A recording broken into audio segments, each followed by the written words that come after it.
Dylan? Hello, everybody. This is Gerald Salenti, and it's Wednesday, April 19th, 2023. And once again, we are very honored, privileged to have with us Judge Andrew Napolitano. I will put him up against anybody in the United States when it comes to the Bill of Rights, the Constitution, our legal rights, and the rights that we no longer have anymore, to discuss about what's happened to America, where we're going, what's next, and what to do. Judge, thanks so much for being here today. No, it's always a pleasure, Gerald. Thank you. You know, you have an article that's coming out tomorrow, and it has to do with that, I guess we could call it the Pentagon Papers 2.0.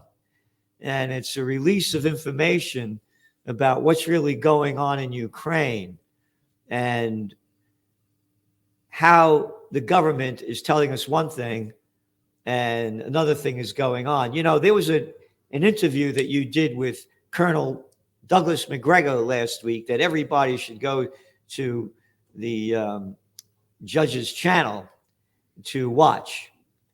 And it's, you know, Judging Freedom.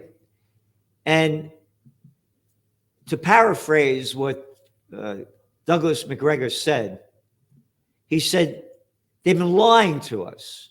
He used those words. They've been lying to us. All of them have been lying to us about what's going on in Ukraine. And he said the only way that this could change, it's up to the people. And the people can do it. I wrote it down. And matter of fact, I was a speaker at the Mises Institute this past Saturday in Chicago. And Take Human Action Tour. And I quoted McGregor at what he did with the interview that you had with him and urged everybody to watch it. They're lying to us in front of our face. And of course, McGregor knew it, we knew it, but now the people are starting to know it. So tell us more about this document release about the Ukraine war and the truth versus the lies. You know, there's two arguments or debates going on in the intelligence community.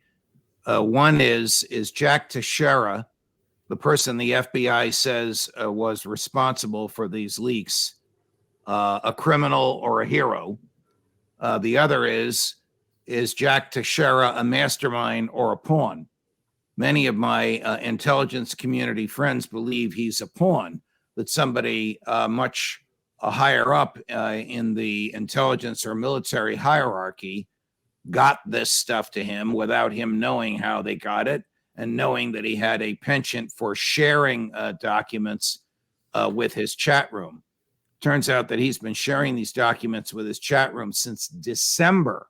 Wow. The government did not know this until April, when somebody in the chat room let the cat out of the bag, gave it to a friend who gave it to another friend who was a Russian-born American naval intelligence veteran who recognized it for what it was, understood the Pentagon Papers, and posted it on this website called Discord. So there's a couple of steps from Teixeira to the publication of these documents. The question is, what steps are there on the other side of Teixeira? Did he just, he only worked on weekends, National Guard. These are, I don't mean to demean their work, but these are what you and I and our generation called weekend warriors.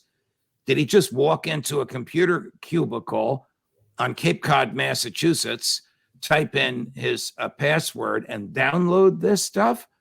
Or did somebody get it to him knowing that he had a penchant to get it out there? So that's one side of this. The other side of it is what was revealed is real documents, true and accurate documents that were prepared by the staff of the chairman of the Joint Chiefs of Staff for review by the Joint Chiefs of Staff, which is the head of the four-star generals, so the head of each of the five military branches. And it revealed that their collective thinking is that Ukraine's air defenses have been horrifically degraded by the Russians.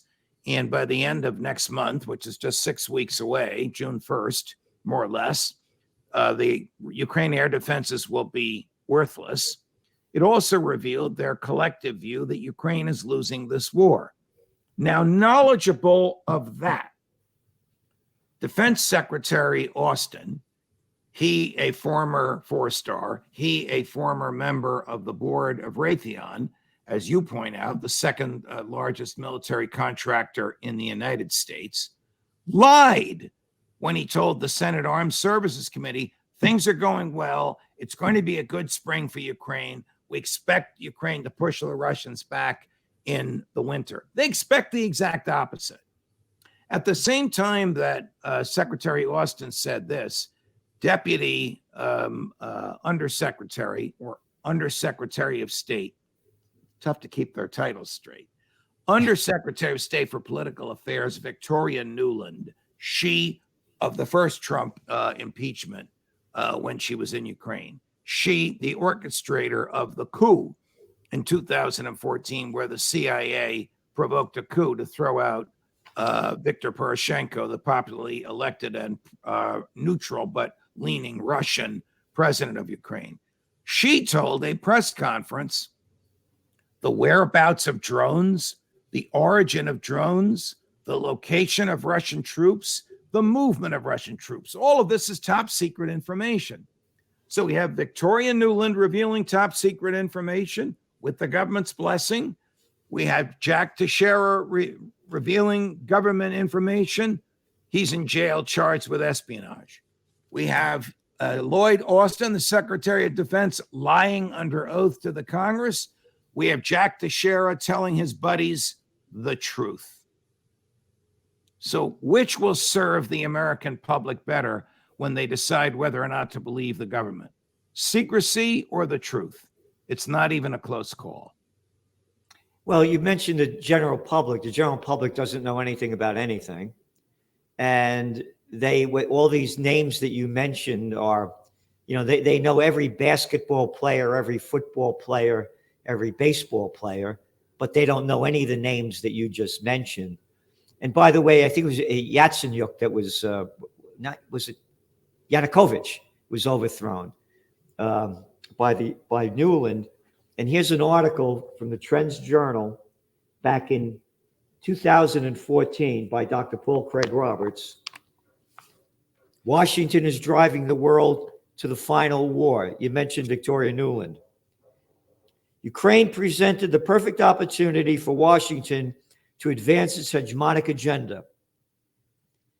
In a speech at the National Press Club last December, which means December 2013, Assistant Secretary of State Victoria Nuland boasted that Washington had invested $5 billion in non-governmental organizations, the NGOs, in Ukraine for the purpose to, quote, teach democracy to the Ukrainian people. Teach democracy by overthrowing their popularly elected president because they don't like the president's willingness to trade with the Russians. This is nauseating. Well, what happened was that Yanukovych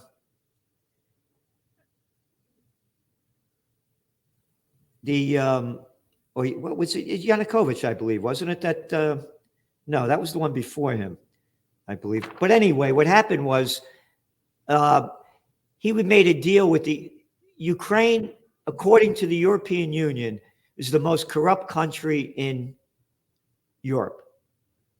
And what happened was, since the Soviet Union broke up, Ukraine has been busted. It broke. And the oligarchs stealing all the money, corrupt as could be.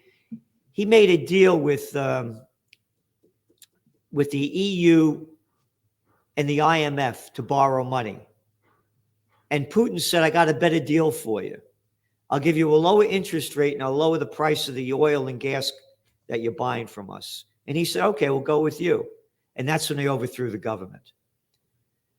But people have no idea the facts of what's going on. And I want to go back to also what you said about this, the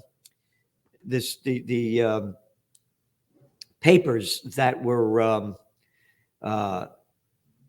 released the information about how Ukraine is losing the war and how Lloyd Austin and others are lying about it. Because this is very important, because they're sending more and more money. How much money has been sent so far? 68 billion, of 60 which, according to Cy Hirsch, the CIA can document 400 million in cash stolen, skimmed by Zelensky and his 35 top generals. According to Cy Hirsch, Bill Burns, the director of the CIA, showed up with a list and handed it to the president. He didn't flinch at all. He fired 10 of the generals. The U.S. government didn't ask for the money back. The U.S. government won't deny Cy Hirsch's allegations. They are clearly true. Cy's, famously three-sourced material obviously has sources inside the CIA. Have we stopped giving money to these thieves? No, we continue to give it to them. Yeah, and again, as this country is going down the toilet, again, we have the data of how many people are struggling, living paycheck to paycheck, and with things getting worse with inflation. The roads are all rotted around this country. Our rail system is a third world rail. We don't even have any high-speed trains in this country. The bridges are falling down, and we're sending billions of dollars over to Ukraine to fight a war that is absolutely of no consequence to we, the people of the United States. And to make a bad situation worse, now they're ramping up a confrontation with China. Joe Biden wants to run for re-election as a wartime president, Gerald, like his hero, FDR. And he's willing, that's how low his morality is, he's willing to sacrifice the lives of Ukrainian soldiers and Russian soldiers to do this. What will he do when one of the Americans who's there, which these documents also revealed, comes back in a body bag? He could care less. And again, what's not talked about in the media anymore is about these documents that have been released. It's out of the mainstream media. Yes, it's out already. You're right. It's gone. And the reality of the Ukrainians losing this war, it's out of the media. It's nothing about Sir Cy Hirsch's information about the Nord Stream pipeline, gone out of the media. And one of my sayings is, when all else fails, they take you to war. And the American economy, this is very important. As the bet on the street, almost 90% that they're going to raise interest rates another 25 basis points when they meet again on May 3rd. People don't understand that it takes time for the impact of higher interest rates to hit the economy. And now they're going to hit the economy big time. You're going to start seeing a real sharp decline in economic growth and consumer spending. And when things get bad and people start getting angry about it, you're going to start seeing they're going to ramp up the war machine again. Yes. Get people's mind off it all the time. Again, what followed the Great Depression? World War II. What followed the dot-com bust? The war on terror. So that's my great concern. Because when President Xi visited President Putin 2 weeks ago, and Xi publicly said, we will be happy to host peace talks between the Ukrainians and the Russians, guess who objected? Joe Biden. I mean, It's almost a joke that the American government would object to something like that. You got two combatants 10,000 miles away and a neutral party. Maybe they're not even neutral, but they're willing to get people together to talk. Even the warmonger Churchill said jaw is better than war. It's better to talk than to kill. And the American government says no. And this speech that I alluded to in my article about Victoria Nuland revealing all the Russian assets in Crimea, the purpose of the speech was to argue in favor of, hang on to your seat, an American invasion of Crimea. Wow. I mean, this lady is really out of her mind, and she's the number 3 person in the State Department under Tony Blinken. And again, she was under the Nobel Peace of Crap Prize winner Obama in 2014 when they overthrew the government. Correct. And by the way, anybody can Google up Victoria Nuland, Nuland, December 2013, which Dr. Paul Craig Roberts referenced in her speech in Washington, D.C. About Ukraine, with over one shoulder, the sign is Chevron, the other sign, ExxonMobil. Good God. Oh, yeah, you could Google it up. And this is where she's saying what we have to do in Ukraine and how we have to change what's going on there. She says it right there. And again, she's involved. Her husband is involved in this very ultra conservative group. What's the name of it? Do you know? No, but her husband is the prince of the neocons. I think his last name is Kagan. Robert Kagan is her husband. That's it. Yep. Right.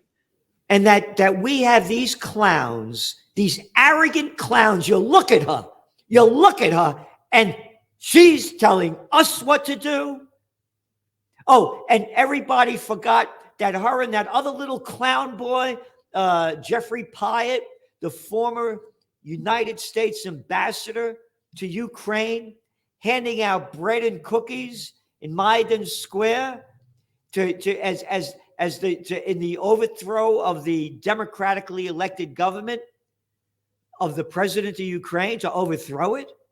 What if the Russians were over here when I was doing a speech at the Rage Against the War Machine rally in Washington, D.C. in February, and you had the top people out there telling the crowd and handing out stuff? Yes. That would have been terrible if the Russians were here, but we can go to any other country that we want. How would we feel if the Chinese put military equipment in Tijuana, Mexico, aimed at Dallas? That's what Putin has aimed at Moscow from NATO. And the latest, did you hear the 400 weapons that we're sending over to missiles or whatever kind of thing, top things to Taiwan? Just came out. I didn't see that. Just came out. Wouldn't surprise me if the Chinese intercept them on the high seas. Again, the cover of this week's magazine, War with China, who will win? Yes, I saw that last night. Yes. Yeah. And again, America hasn't won a war since World War II. And they wouldn't have won it, by the way, without the Russians, who lost what? Some 25 million people, Operation Barbarossa. And they were the first ones to beat the Germans. Correct. So they were the first ones to beat the Germans. There was 25 million people. How stupid can you be to think Ukraine is going to defeat Russia? That's the argument that Secretary of Defense Austin made. The questioner is Senator Roger Wicker, a mild-mannered Republican from Mississippi on the Senate Armed Services Committee. And he really effectively and in a soft way pins down the Secretary of Defense. I don't think Wicker was aware of what the documents showed. The documents hadn't been released yet. The Secretary of Defense was certainly aware of what the documents showed. He participated in the consensus amongst senior military leaders that Ukraine is a losing cause, and he lied under oath. The government does not prosecute its own for lying under oath when the lies further the subterfuge that the government wants to advance. Now, this is terrible what's happened to this country. And again, your articles are really, there's nothing like it, what you put together here, and how you make the connections of corruption and where this country is going. And everybody, please go to Judging Freedom if you really want to see some great interviews. The ones you do with Scott Ritter and on that you're doing continually.